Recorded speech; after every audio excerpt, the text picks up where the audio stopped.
사도신경으로 신앙 고백하시겠습니다. 나는 전능하신 아버지 하나님 천지의 창조주를 믿습니다. 나는 그의 유일하신 아들 우리 주 예수 그리스도를 믿습니다. 그는 성령으로 잉태되어 동정녀 마리아에게서 나시고 본디오 빌라도에게 고난을 받아 십자가에 못 박혀 죽으시고 장사된 지 사흘 만에 죽은 자 가운데 다시 살아나셨으며 하늘에 오르시어 전능하신 아버지 하나님 우편에 앉아 계시다가 거기로부터 살아있는 자와 죽은 자를 심판하러 오십니다. 나는 성령을 믿으며 거룩한 공교회와 성도의 교제와 죄를 용서받는 것과 몸의 부활과 영생을 믿습니다. 아멘. 오늘 아침에 하나님께서 우리 모두에게 주시는 말씀은 시편 37편 11절에서 16절까지 말씀입니다. 그러나 온유한 자들은 땅을 차지하며 풍성한 화평으로 즐거워하리로다. 악인이 의인치기를 꾀하고 그를 향하여 그의 일을 가는도다. 그러나 주께서 그를 비웃으리니 그의 날이 다가옴을 보심이로다. 악인이 칼을 빼고 활을 당겨 가난하고 궁핍한 자를 엎드려 뜨리며 행위가 정직한 자를 죽이고자 하나 그들의 칼은 오히려 그들의 양심을 찌르고 그들의 활은 부러지리로다. 의인의 적은 소유가 악인의 풍부함보다 낫도다. 아멘. 16절 말씀에 의인의 적은 소유가 악인의 풍부함보다 낫도다 하는 말씀 중심으로 소유냐 존재냐 라는 제목으로 말씀을 나누겠습니다. 오늘 11절에 그러나 온유한 자들은 땅을 차지하며 풍성한 화평으로 즐거워하리로다. 이 11절은 10절의 말씀, 잠시 후에는 악인이 없어지리니 내가 그것을 자세히 살필지라도 없으리로다 하는 말씀과 서로 연관이 되어 있습니다. 구약 성경의 예레미야서 35장에 하나님께서 예레미야에게 저 베두인인 네갑 족속을 한번 성전으로 불러들여서 포도주를 한번 마시게 해봐라. 그래서 예레미야가 네갑 족속을 성전으로 불러서 이 술잔에다가 포도주를 가득 담아서 마시라고 하니까 이들이 하는 말이 포도주를 마시지 않겠다고 거절했습니다. 그 이유는 그들의 선조 조상 네갑 족속의 그 조상인 네갑의 아들 여호나답 요나답의 말 때문에 포도주를 마시지 않겠다고요. 요나답은 자기의 그 후손들에게 포도주를 절대로 마시지 말고 집도 짓지 말고 파종도 하지 말고 포도원도 소유하지 말라고 가르칩니다. 그렇게 되면 평생에 장막에 머물러 살게 되는데 이 평생의 장막에 머물러 살면은 생명이 길리라고 가르칩니다. 이게 레갑 족속이 가지고 있는 지혜입니다. 그들은 욕심이 별로 없습니다. 목초지를 따라서 움직일 따름이니까 사람들이 그들을 적대시하지 않게 되는 것이죠. 그래서 이 레갑 족속은 예레미야가 권하는 포도주를 거절했다고요. 하나님의 음성이 네갑 족속은 자기들의 선조 요나답이 한 말을 이렇게 지키면서 레갑 족속인데 하나님의 백성은 하나님의 말씀 언약을 지키거나 듣지도 않는다고 하나님이 탄식하시는 것입니다. 우리는 이 네갑 족속이 열왕기하 10장에 아합 집안의 멸망과 관계가 됩니다. 그때에 아합의 가정에 그 남은 자들을 예후 장군이 쿠데타를 일으켜서 다 진멸하려고 할 때에 이 레갑 족속 요나답이 그 제의를 받게 됩니다. 열왕기하 10장 15절에 그 쿠데타에 같이 참여하게 하자고 제안하는데, 열왕기하 10장 15절, 예후가 거기에서 떠나가다가 자기를 맞이하러 오는 레갑의 아들 여호나답을 만난지라 그의 안부를 묻고 그에게 이르되 내 마음이 네 마음을 향하여 진실함과 같이 네 마음도 진실하냐 하니 여호나답이 대답하되 그러하니이다. 이르되 그러면 나와 손을 잡자. 손을 잡으니 예후가 끌어 병거에 올리며 이르되 나와 함께 가서 여호와를 위한 나의 열심을 보라 하고 이에 자기 병거에 태웠다고요. 그래서 예후가 이 바알과 아세라 이 선지자들을 이제 죽이는 그런 모든 일들을 다 요나답이 목격합니다. 아합의 집안의 멸망은 나봇의 포도밭을 누명을 씌워서 죽이고 그것을 강탈하는 데서 이 아합 집안의 멸망은 시작이 된 것입니다. 그래서 이것을 이제 목격한 요나답의 후손들에게 포도원 갖지 말고 포도주는 아예 마시지도 말고 집도 밭도 파종도 하지 말라, 이렇게 장막에 그냥 베두인으로 살면 생명이 길리라, 이렇게 가르쳐 준 것이지요. 오늘 본문 말씀에 11절 그러나 온유한 자들은 땅을 차지하며 풍성한 화평으로 즐거워하리로다 하는 말씀이 대단히 중요합니다. 사람들은 다 아까 같이 많은 걸 가지고 있으면서도 그 궁궐 앞에 있는 작은 나봇의 포도밭을 또 뺏어서 그 자기의 그 남새밭, 채소밭을 하고자 하는 욕심 때문에 아합은 결국 비극적인 그런 삶으로 그의 가정은 멸문지하의 화를 당하게 된 것입니다. 그래서 우리의 성품이 대단히 중요한데, 우리의 성품은 타고날 때의 천성적인 성품도 중요하지만은 많은 경험이나 지혜로운 말씀, 하나님의 말씀을 통하여 성격이 이제 바뀌어 가면은 우리의 삶도 많이 달라지게 되는 것입니다. 일본에 있어서 그 미즈노 남보쿠라고 하는 사람이 있는데, 가정이 굉장히 좋지 못한 가정, 부유하지 못하고 조실 부모에서 어린 이 미즈노 남보쿠가 싸움하고 청소년 시절에 감옥을 자기 집 들락거리듯이 한 인물입니다.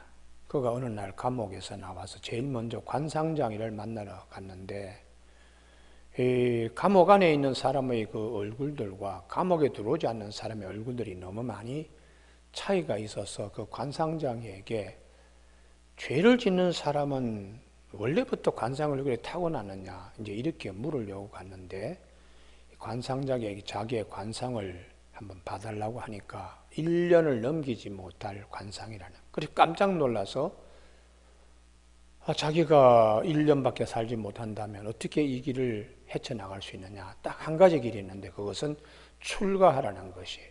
승려가 되라고. 그래서 승려를 찾아가서 자기를 제자 삼아 달라고 하니까 이 주지가 1년 동안의 테스트를 한 후에 제자를 삼든지 말든지 하겠다고, 그 1년 동안의 그 과업이 무엇인가 하면 콩 한 줌으로 하루에 3번 나누어서 식사를 1년 동안에 하고 오라는 것이.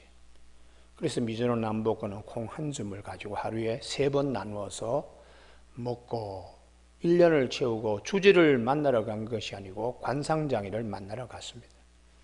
그런데 이 관상장이 자기를 알아보지 못하는 거예요. 그래서 어떻게 당신이 나를 알아보지 못하느냐. 자기는 처음 보는 사람이라고. 그래서 자초지정 얘기를 한 것입니다. 이렇게 해서 콩 한 줌으로 하루에 3번 나눠서 먹고 이렇게 왔다. 그러니까 이 관상장이 무릎을 탁 치면서 그러면 그렇지, 그렇게 얘기하더라는 것이죠. 탐심, 또 식탐, 자기가 하고 싶은 모든 욕망대로 살던 이제 그런 삶에서 절제하고 그렇게 하다 보니까 얼굴 형태도 이제 바뀌는 겁니다. 그래서 이 미즈노 남보권은 사람의 그 관상과 운명이 어떻게 결정이 되나 이걸 알려고 사람들의 머리를 가장 많이 만질 수 있는 이발소에 가서 머리 감겨주는 사람으로 3년을 그가 공부를 하고, 얼굴만 볼 것이 아니라 온몸을 보려고 그러면은 목욕탕에 들어가요. 목욕탕 때밀이로 또 3년 동안에 가서 본인의 공부를 하고, 마지막 사람이 죽을 때 골격이 어떻게 되는가 그걸 알기 위해서 화장터의 화부로 3년 공부를 한 후에 10년의 공부 후에 그건 한 가지 깨친 것이 있습니다. 사람의 운명은 성격과 굉장히 밀접하게 관계된다는 것을, 이발을 하고 난 다음에 머리를 감겨주면서 이런저런 얘기를 들으며 사람의 그 골격도, 또 목욕탕 때밀을 하면서 이런 말 저런 말 많이 들으면서 그가 이제 깨달은 거, 그것은 사람의 마음 씀씀에 따라서 사람의 골격도 관상도 변한다는 것이에요. 그래서 이렇게 공부한 것을 가지고 많은 사람들을 지도했습니다. 그래서 그는 많은 제자들의 추종을 받게 되고, 일본의 그 철학 거기에 아주 큰 인물이 되어서 나중에 대일본인이라는 그런 칭호까지 받게 되었습니다. 우리가 그래서 이 셰익스피어를 굉장히, 셰익스피어를 뭐 영국에서는 대단한 문호로 인도와도 바꿀 수 없다고 하는데, 셰익스피어가 남긴 것이 연극에 있어서 이전에 히랍의 연극은 대체로 그 비극이 운명 때문에 인간의 모든 것이 비극적으로 끝난다고 했던 연극 모델을 그렇지 않다. 사람의 운명은 성격과 직결된다고 하는 성격 연극을 그가 처음 개발했습니다. 그래서 햄릿 같은 경우에 우유부단 때문에 사람은 망하게 되고, 또 리어왕 같은 경우는 분노 때문에 사람이 망하게 된다는 거예요. 오델로 같은 경우는 질투 때문에 사람이 망하게 되고, 맥베스 왕은 욕심 때문에 사람이 망하게 된다고, 그렇게 그는 셰익스피어의 그 4대 비극을 우리가 보면 성격이 사람의 운명을 결정한다고 이렇게 말하는 것입니다. 그래서 우리가 이 내면의 세계가 대단히 중요합니다.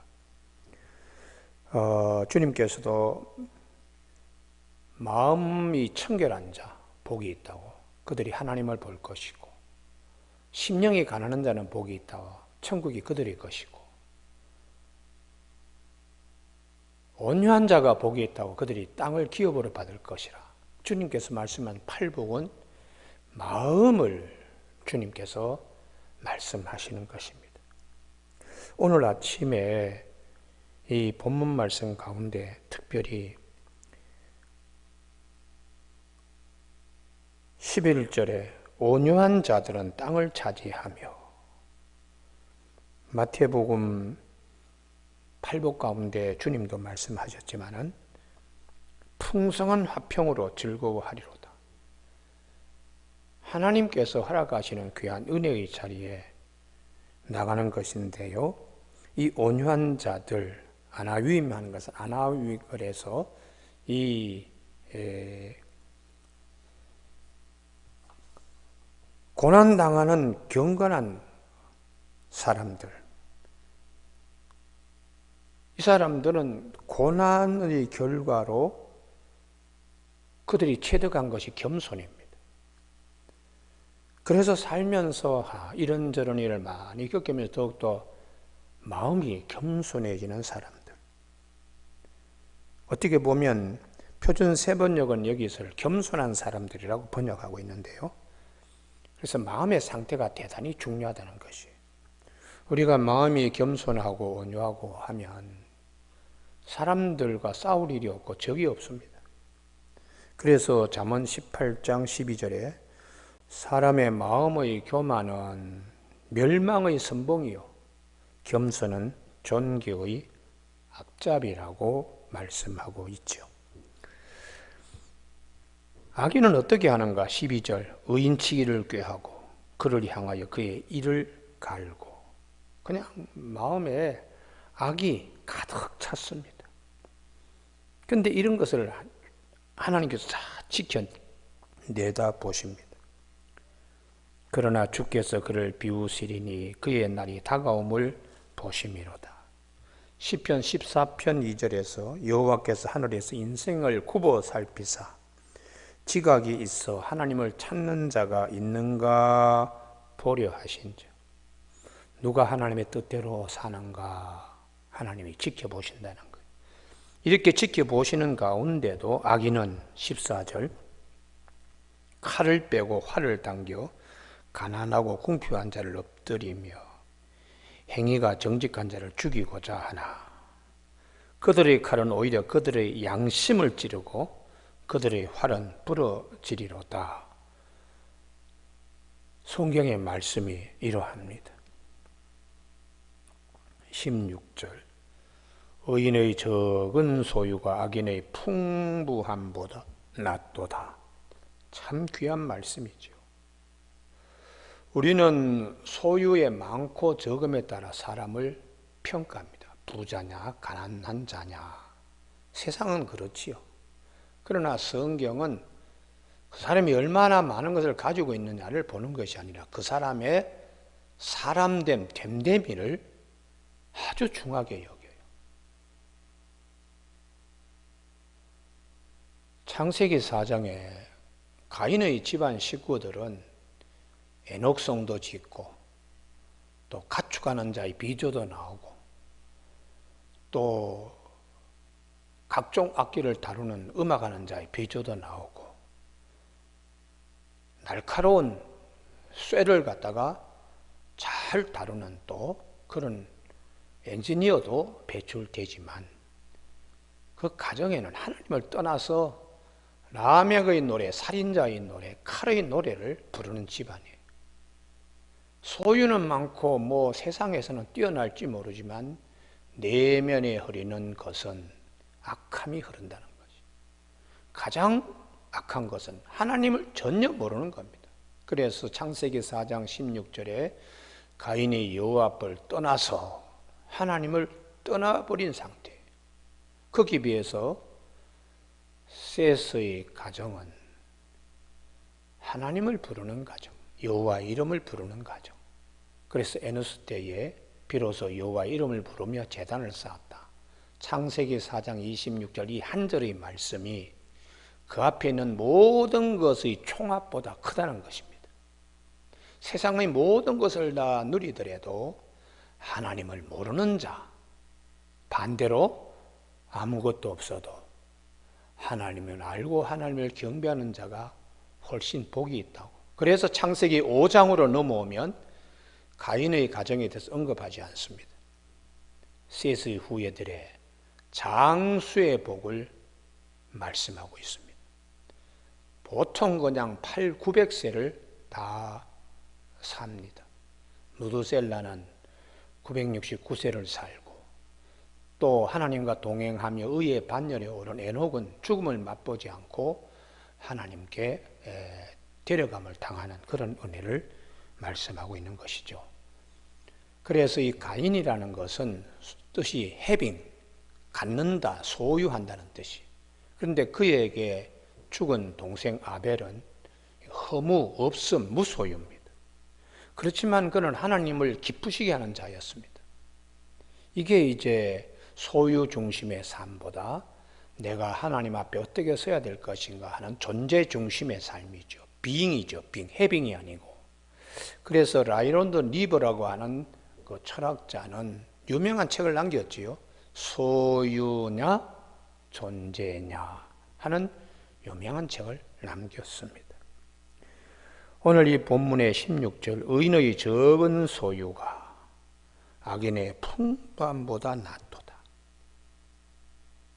그 사람이 소유적 가치관을 가지고 있는가, 존재적 가치관을 가지고 있는가, 이것을 말하고 있는 것입니다. 여기에 의인의 적은 소유가 악인의 풍부함보다 낫도다 할 때 토부, 창세기 1장에서 하나님이 매일매일 무엇을 창조하시고 보시기에 좋았더라. 이 토부, 보시기에 참 선했다, 기뻤다. 이 토부는 하나님의 성품이기도 한 것입니다. 하나님의 기준에서 볼 때는 악인의 풍부함보다 의인의 적은 소유가 훨씬 낫다고 오늘 아침에 시편 37편 16절에서 말씀하고 있습니다. 이 땅에 우리의 구원주로 오신 주님은 공중에서도 깃들 곳이 있고 여우도 자기 몸을 맡길 굴이 있지만 인자는 머리 둘 곳이 없다. 그렇게 주님이 말씀하셨습니다. 그렇지만 주님은 하나님의 뜻을 이루기 위해서 자기의 몸을 많은 사람의 대속물로 주려고 오셨습니다. 성경은 우리가 끝까지 아버지의 뜻을 어떻게 이루어가는가, 그런 인간적 존재, 참 귀하고 복된 자라는 것을 성경은 말씀해 주고 있는데, 우리 성탄절을 보내고 난 다음 아침입니다. 오늘 아침에 금년도의 코로나 운역으로 인해서 여러 가지로 어려운 가운데 있지만은 우리가 어떤 하나님 앞에서 존재가 되어야 될 것인가를 깊이 성찰할 수 있는 아침 될 수 있기를 주님의 이름으로 축복합니다. 기도하시겠습니다. 이 아침에 의인의 적은 소유가 악인의 풍부함보다 낫다고 하신 말씀을 마음에 깊이 새기면서 위로부터 내리는 주님의 이 진리의 말씀을 내 발의 등불로 내 길의 큰 빛으로 삼는 아침 되게 하여 주시기를 원하옵고 예수님의 이름으로 기도드립니다. 아멘. 하늘에 계신 우리 아버지, 아버지의 이름을 거룩하게 하시며 아버지의 나라가 오게 하시며 아버지의 뜻이 하늘에서와 같이 땅에서도 이루어지게 하소서. 오늘 우리에게 이루어갈 양식을 주시고 우리가 우리에게 잘못한 사람을 용서하여 준 것 같이 우리 죄를 용서하여 주시고 우리를 시험에 빠지지 않게 하시고 악에서 구하소서. 나라와 권능과 영광이 영원히 아버지의 것입니다. 아멘.